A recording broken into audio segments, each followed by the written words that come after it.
And now it's time to sip the coffee and spill the tea on Talking with 3D Live.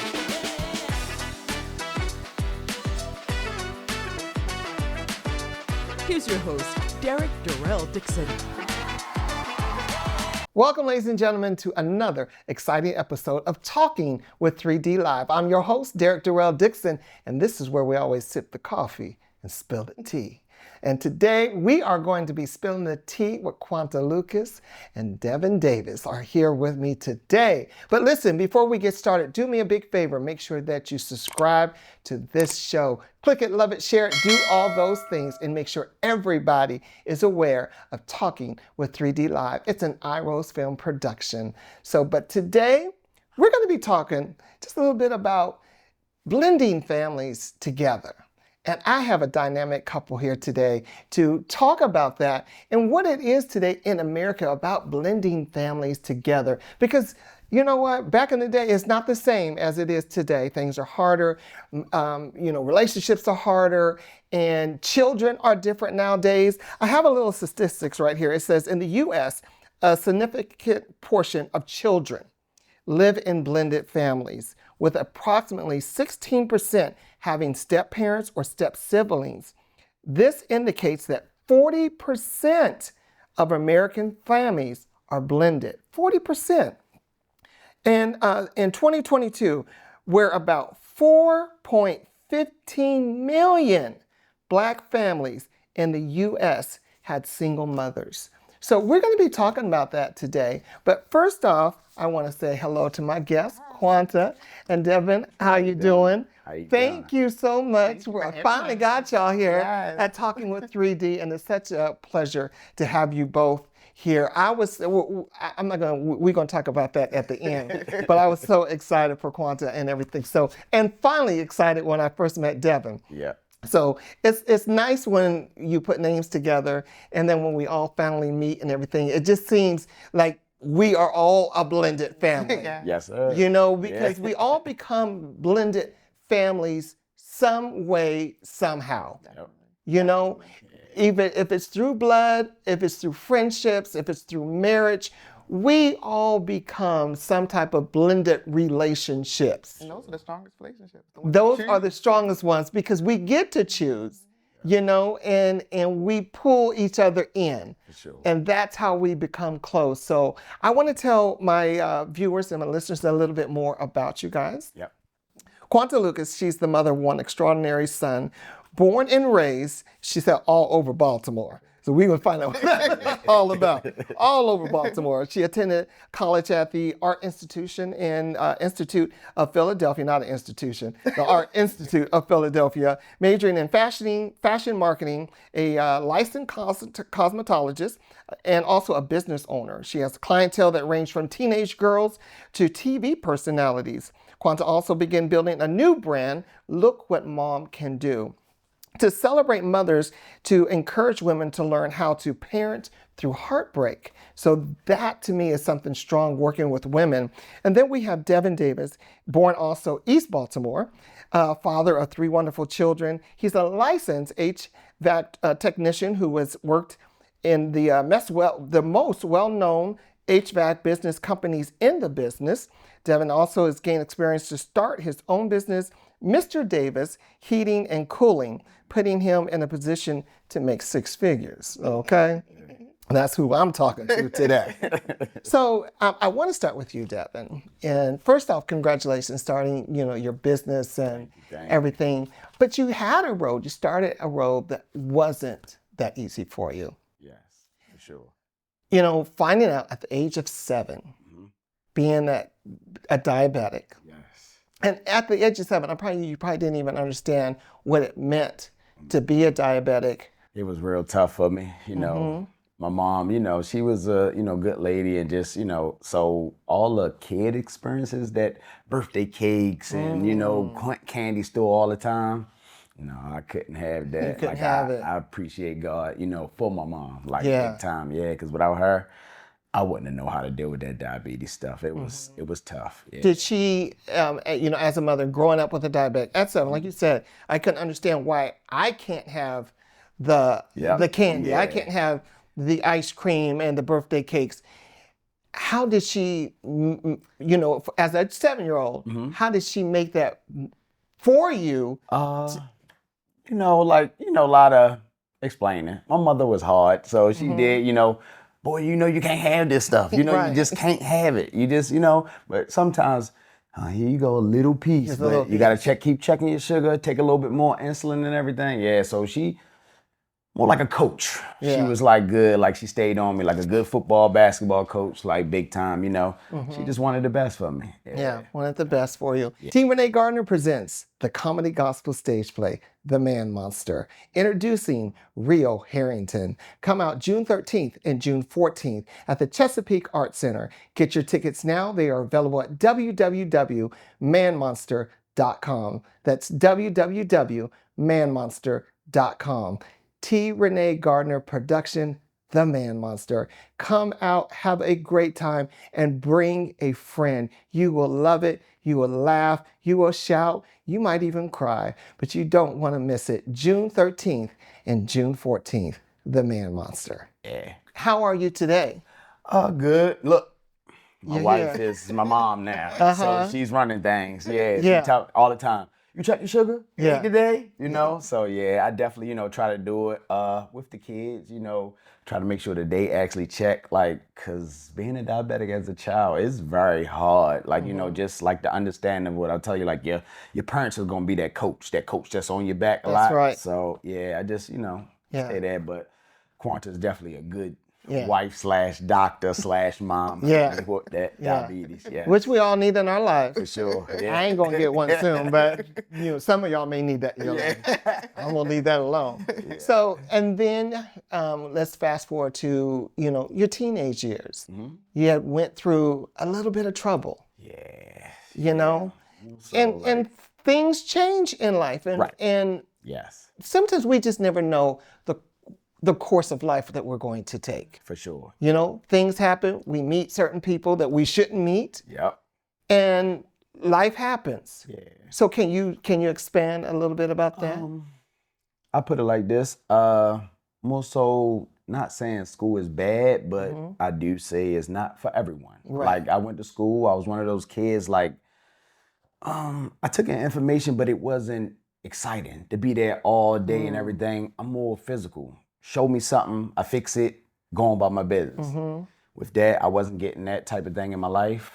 Hooked up with the wrong crowd, like getting kicked out of high school, suspended all the time, just running with the wrong crowd, like, and it just truly like put me in a bad position. Like, that's my high school aspect of everything, but once I got a little bit older, still teenage years, hooking up with the wrong people in the streets. Yeah. So that's different. Like, loved a lot of my, childhood friends and everything, grew up with them.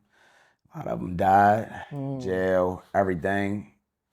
God kind of touched me and said, this ain't for you, man. So my biggest thing, 2009, caught a little charge, handgun, got locked up, everything. My first daughter, Jada, I missed her first birthday, her first steps, and I missed my first Father's Day with her, so because her birthday was in July. She came to the jail to actually visit me. My mom brought her, and her mom brought her. Her mother couldn't get in to actually see me. She didn't have her ID expired. My mother and them, they already told me that she was actually walking and doing a lot of stuff. I said, Mom, let me see her. Let me see her walk. She put her over there. My mom backed up from her. Instead of walking, she ran. Wow. I couldn't do nothing but break down with tears. Yeah. I'm stuck. I can't leave. I got a date, and it wasn't that day to let me out. So it kind of, messed me up. My mom, she's strong. My father was there, but my mother is like my mother and my father. I'm always respect my father forever. He was, there, but not as much as my mother. And when I cried tears, my mother said, boy, you already here? Straighten up. You coming home? Get it Just right. make sure you don't never come back. That's right. And I made sure that was it. Like, jail not for me. Yeah. I had to progress. God showed me the way for sure. Yeah. I was going to ask you the life lesson that you had to learn, and you just said it, never to go back. Yeah. Because I think that's what a lot of our young black men don't get. never go back. Yeah. You know, you have to look forward. You have to look to the better. Yeah. You know, it's always, a lot of people say, oh, the grass is greener on that side. Don't even worry about the grass being greener. Being the fact that you can be in the grass. Exactly. You know, enjoy that part. Telling you. Yeah, for You know, sure. yeah. So, Quanta, let's talk a little bit with you. So it's so funny because you two are on the two different sides of the tracks. You know, you grew up with the degrees. You grew up working. Had to finish school. Yeah. Not an option. Yeah, not an option, and you know, working with TV personalities and owning your own business and everything. So you have a child, and I love Quincy. So I love Quincy, and I love you and Quincy's relationship. You know, you are a mom's mom. Thank you. You really are.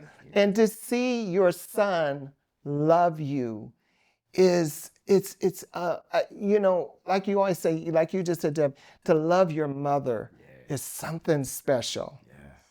I was a mama's boy, big time. And wherever my mom, they couldn't even put me in kindergarten. I would literally leave the class, go sit on the steps, and cried until she picked me up. They were like, Mr. Dixon, he's outside again. He's outside again. But once she picked me up, I was good. Yeah, I was fine. That's my dog. That's my baby. Yeah. It's been me and him for so long. Like, it's like that's my dog. And like, I always called him a shop baby because when I had him, I had a C-section and I went back to work in 3 weeks. What? There's no PTO, there's no maternity leave for hairstylists. So in 3 weeks, I was back in the shop, and he was right there with me. That was my baby. So that's my shop baby. He had to be independent. He had to be my bodyguard, my protector, because it was just me and him. So that's my dog. And you can tell that he does. You look what mom can do. Is that a foundation that you have or that you're starting? I started it. You started I started when he was 5. It started from the idea that I was a single mother, and me and his father had been together for almost 8 or 9 years when I got pregnant, and instantly I became a single mother. You know, we were kind of over when I found out I was pregnant, but once he was born, it didn't work. We went our separate ways, trying to co-parent the best we could, but it was me. It was up to me. And most of my friends in my friend group, they sent their children with their fathers on the weekends, or with their grandparents on the weekends, and that just wasn't my story. Yeah, Quincy wasn't going anywhere. That's my baby. So. I didn't have any, I was momming by myself. And I'm like, Dad, like, this is boring. Like, who else got a baby? And then, because I had Quincy, I was 28. Most of my friends had kids at 19, 15, 16. So their kids were 10. Yeah. Middle schoolers, high schoolers. And here I am with an infant. Right. So I had to find friends and build a network of people who wanted to parent like I wanted to parent. And that's where Liquid Mom came from. And it kind of came into fruition for Quincy's 5th birthday. Every birthday party that Quincy's ever had has had 40 kids or more. Every party.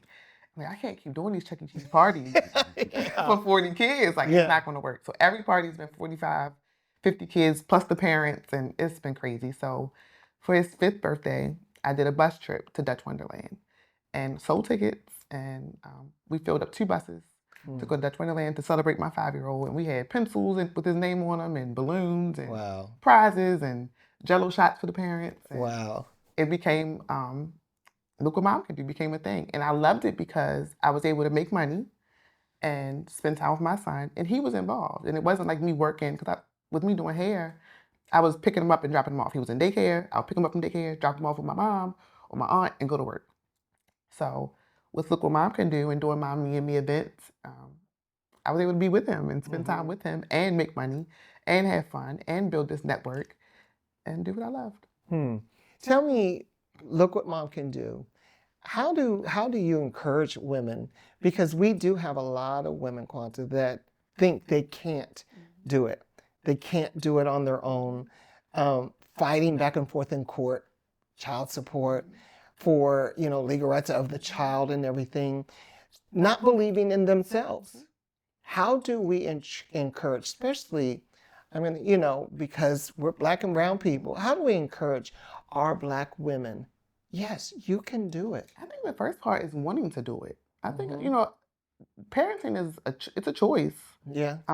There are choices that are opposite of having children. You don't have to have kids. So wanting to do it is the first part. But knowing that as women, as moms, and fathers are important. I never negate the fact that fathers are needed.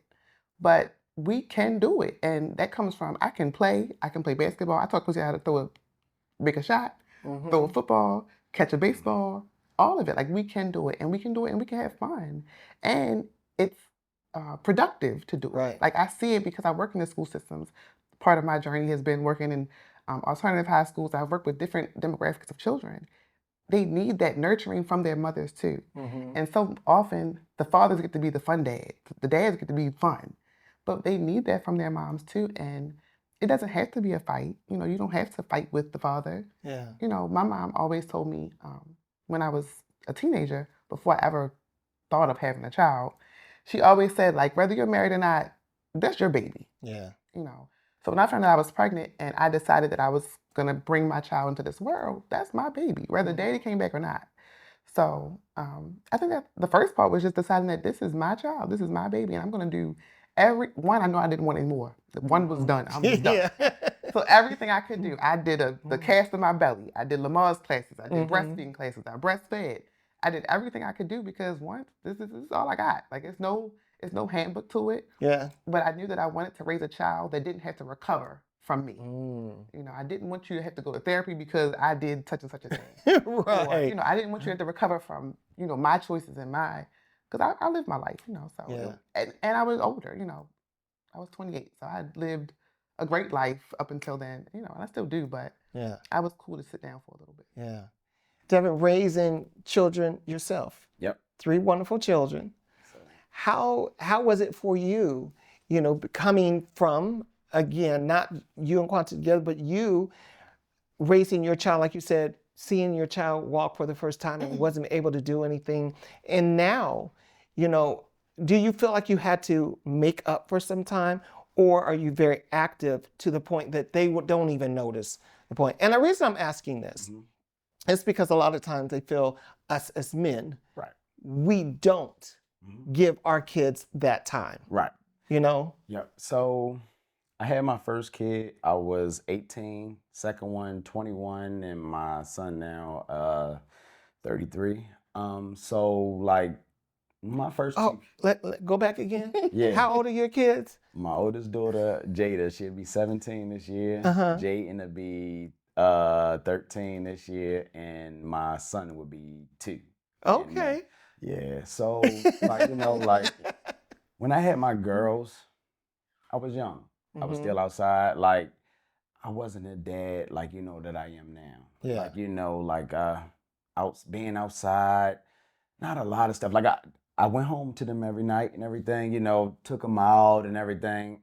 I just wish, like, the dad I am now, and I wish I was that back then. It took a lot of, growing for me and everything. Like, like, more so had money from outside, giving it to them and stuff.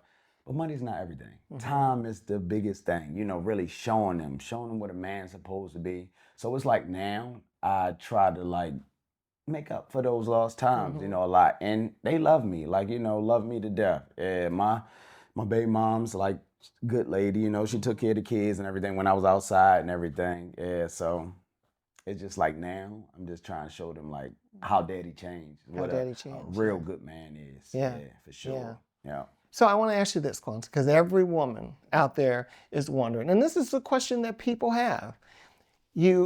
First off, congratulations. You are now engaged to be married 2026. Yep. Congratulations. Thank you. First off, tell us real quick. You got engaged, Thanksgiving dinner. Yep. How did you do it? We was actually in a boat. I've been, like, I already been talking to her mom, her dad. Like, I've been down there, asked them, for their blessings and everything. I was going to do, like, a little party surprise thing. But then she was telling me, she was like, yeah, me and mom, we going to get the little boat or whatever for Thanksgiving. I said, there you go, right there. So, I already told them, that it's going down or whatever. So when we, did it, I was talking to the wait. I act like I had to use the bathroom, pulled our waitress to the side. was like, I want to propose to, my girlfriend and everything. She like, what? Asking me, the songs and everything like that. So, she gave me some songs, the ideas and everything. And then I wanted the photographer to actually, get out pictures and whatnot. Before I was about to do it, they was closing down the pictures. So I'm like, Miss, can you, get your, she's like, yep, I got you. I'm gonna get the boss, so he gonna do it and everything. So he came to the table. We wasn't supposed to do it till like 1:30. He came to the table at like 1:10.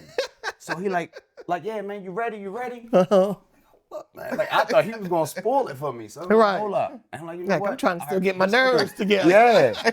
So I'm like, baby, come on, because we already took a picture. So I'm like, baby, come on. Went up there, like, come on, take another picture for me. She like, all right, come on. So, and this how this went. Music playing and everything a little bit. And I'm like, baby, I love you and everything. And then she like, yeah, boy, I know, and everything. And I'm saying some other stuff and all that. And I'm like, just let me get down. Yeah. Let me get down. And as soon as I got down, that's when she, and that's how I went down. One of the best days of my life. Like, this lady, she truly, like, she helped me become a better man, like, big time, man. I'm telling you, she's a strong lady, and she put so much into me, and without her, my business, a lot of stuff that I do, just being here, I wouldn't be able to do it. I couldn't see myself without her now, for sure. Yeah. Wow. And I was where I was going, Quanta, because like I said, every woman wants to know. And this is not to take anything away from you, but I just want to be real. And I want people to hear real love, real Black love, and you find a man, you find out his past. How did you find love? How did you not judge the past? How did you fall in love with Davin? He was so genuine, first of all, but he was honest. And the first night we met at a restaurant downtown, and it was like my boyfriend came to pick me up from hanging out with my girls. It didn't even feel like I had met a stranger. It was just like, oh, my boyfriend's here. Let's, come on, night's over, like time to go. Yeah. And he was honest about everything, from his being locked up, his children. When I met him, his youngest son was 3 months. So saying to the woman that you're trying to, holler at, you got a 3-month-old. I gotta go buy some Similac. I'll be right back. I was like, wait a minute. 3 months? But he was honest, and he was honest about the situation with, the children's mom. He didn't lie about, he didn't hide anything. So it was easy. And I'm always big on like vibes. Like it has to just feel natural for me about anything. Jobs, friendships, coworkers, anything. And it just felt natural. So we went on a date the next day, and we talked about everything, like business, everything but relationship stuff, but just like business stuff. He loves talking about HVAC stuff. So he went into ductwork and pipes and tubes and all kind of stuff. And I'm talking about the things I've done. And it was just easy to see the man that he was outside of some of his past transgressions. It was easy. And every girl, I'm a daddy's girl, big time daddy's girl. And every girl wants to marry a man like their father. And he's so much like my father. It's almost scary. Like my father probably would take him from me. But there's so much alike. And it was, like I said, it was so easy to just see the man that he was and see the God in him. Good and bad. Like he's not perfect, but it was just so easy to see his heart. He's patient. Him and my son, they clicked almost instantly. That was the biggest thing, because Quincy don't like you. Of course. You out of here. Yeah. So like it was easy, and like I said, just learning more about him, and I had a past too, but I'm not perfect. I had a different path. Right. But, I had my stories and my struggles and things I went through. So just learning to love him and take him as he was, it really was easy. So the biggest part was that 3-month-old. After that, handle everything. You got over that. I know that's right. That was it. It's like, you slid that in real nice. You sipping tea on that one. So now you are blending families together. How is it now blending families together? Because a lot of times that is so hard for Quincy to accept your children to accept Quincy, then accepting each other's values, each other's beliefs, each other's religion. How do we now blend that together? So far it been like, so good. Both of my oldest daughters, accepted the acceptance of being what they are in our wedding.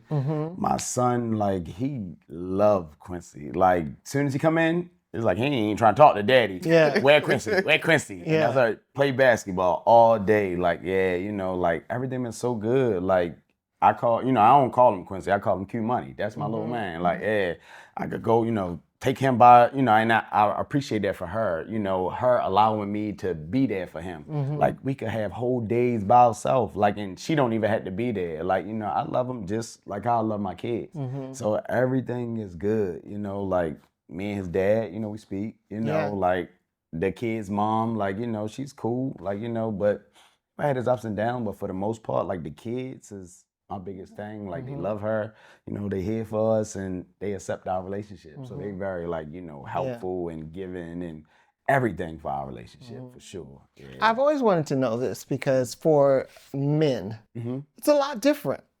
So when you see Quanta have to have communication with Quincy's father, and you are sitting back like, Right. they ain't said nothing to me. Yeah. But that's real. Right. You know, and again, these are things that people want to know. Yeah. How is it for a man to sit there and be like, now, first off, are we going to have this discussion? Right. Because there is the other element. Right. We can't take that away. Yep. How do you handle that? So this, to be honest, like, this is my first ever relationship where I had a female and they had like a kid and the father talking and all that. And he's very active in his son's life. Comes around, like, I ain't taking nothing for him. I'm glad that he is there to see his dad. I even told Quincy, like, yo, don't never feel like, Mr. Davin taking nothing from you. Your dad can come around, do whatever. And as a man, he respect me as a man. I respect him. We chop it up, give him fives. Like, he there, we there. We rooting for him at the basketball games together. Right. Like, yeah, like, it's kind of like he got two dads. Like, we brothers, kind of, sort of. Right. I don't know. Like, I don't know, but yeah, it's cool. Like, everything is like, real respectable. So there's nobody stepping on nobody's toes or nothing like that. And then my thing is, if he was a guy like that, was still trying to get this wonderful lady back, he's not. Okay. She's mine. Okay. But I wouldn't even think so you that she tell would him in even that do camera that. right there? He's not. Like, for sure. Yeah, for sure. Like, she's mine. Yeah. I'm telling you, like, And, I respect the part that I know she wouldn't do that. Like, That's she right. loves me so much. Like, we love each other. Yeah. She's mine. She knows she's mine. So, yeah, we good. Yeah. Child, if I had Luther Vandross, we'd be singing a song. Now, I know how women can be. Not that I'm a woman, but I know how women can be, because we see it, and we see it played out. We don't see the men played out, but we do see the woman side played out. Is it harder on the woman? In the beginning, I thought that it was going to be harder for Quincy's father and Davin because his kid's mom was very welcoming. So I was surprised that it kind of like went so smooth for the guys anyway. But I had a lot of patience and compassion and understanding and I guess empathy for his kid's mom because I had to learn how to parent through heartbreak. So, being a woman with a 3-month-old baby and now, the father of that baby is moving on and starting a new life. I had a lot of respect and patience and understanding for her. So there was never any beef. There was never any, we never had any, bad words or, negativity. Because I always kind of felt, I've been there. I've been there. I had a baby and was then alone with that baby. So I kind of got it. And so I feel like I gave their space, their situation a lot of grace because he gave mine a lot of grace. But as a woman, yes, even now, as secure as we are in our relationship, she's still an ex. Yeah. Whether you charge or not, she's an ex. So I feel just like how he feels. He ain't going back, baby. He's not getting back. But, it was never, for us, it was never any of that. But I do feel like for women, it's a lot of like, women are catty. You know, Yeah. we petty and we play games and we do little stuff and we set traps. And, you know, I feel like that is the norm for women. But it just wasn't our story. Yeah. It wasn't the case with us. Well, look, you just set me up. So I got your paddle. Oh. I got your paddle. As you see on one side it says I have, the other one says I have never. Okay. So you know I love me a good game Cool. on Talking with 3D Live. So this is the newly engaged couple version. Okay. So I got some questions for you. You got to be honest. You got to hope. You can't look to see what she gonna hold up first. You can't see what he gonna hold up first. So you got to answer the question honestly, and then when you get in the car, you can discuss that later. All right. My next question: Never have I ever.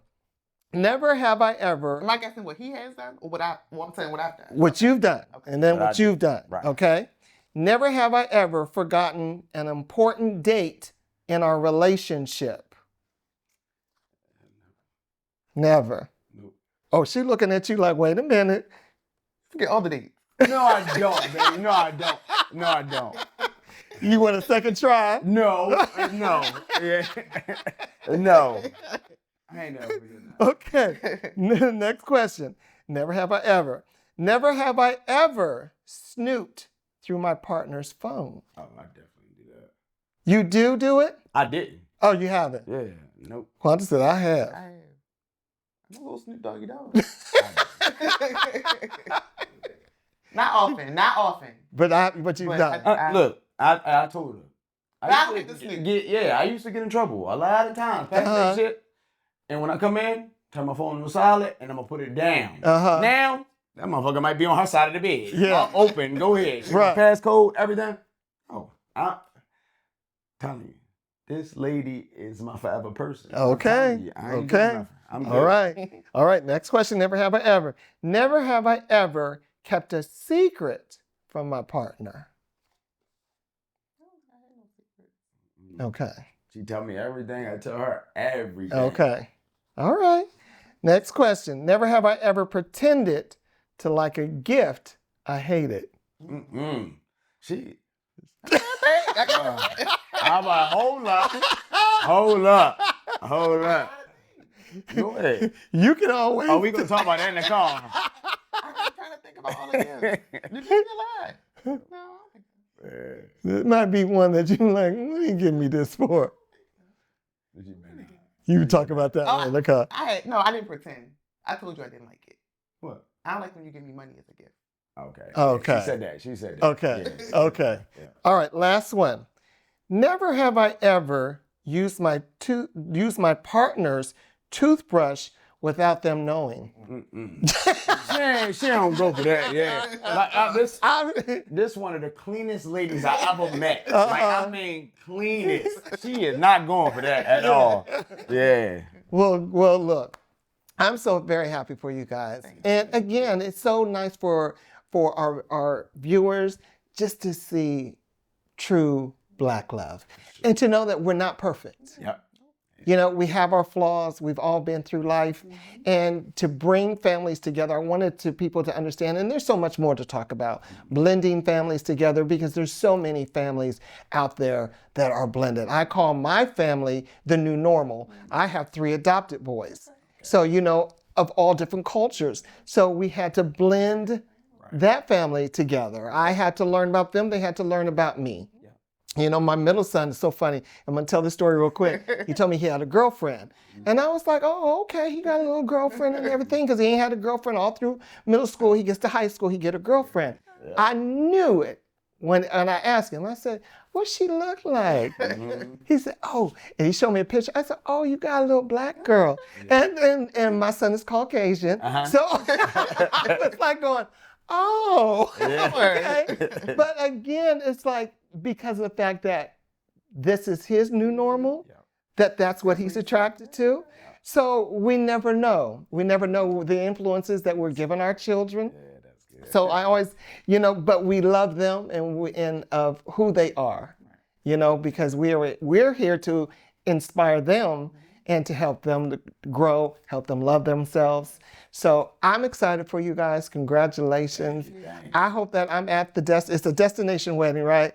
We don't think so. No. Yeah. Okay, we're going to do it Bring here. back here. We're going to bring it back There here. are so many people that love us. and Yeah, support we us all and- want to be there. So, Sure. we're gonna We bring it all back- want to be bring it there. back home. Yeah. And we can bring the cameraman, me and Dan, to come out, and we'll do the day after the wedding. No, we'll do the wedding, Okay. and then we'll bring you back and talk after the honeymoon. Cool. We can do that for y'all. Cool. Okay? Well, I appreciate y'all. Listen, thank you guys for tuning in to Talking with 3D. We're here every Monday, 7:30 p.m. Eastern Standard Time, right here, Talking with 3D. It's an iRose Film production. Do me a big favor. Go out, love someone intentionally. And again, when you're blending families together, hey, it's like I say, the new norm. It's all right. Love one another, get your children to love one another, and enjoy life. Go out, love somebody. Peace.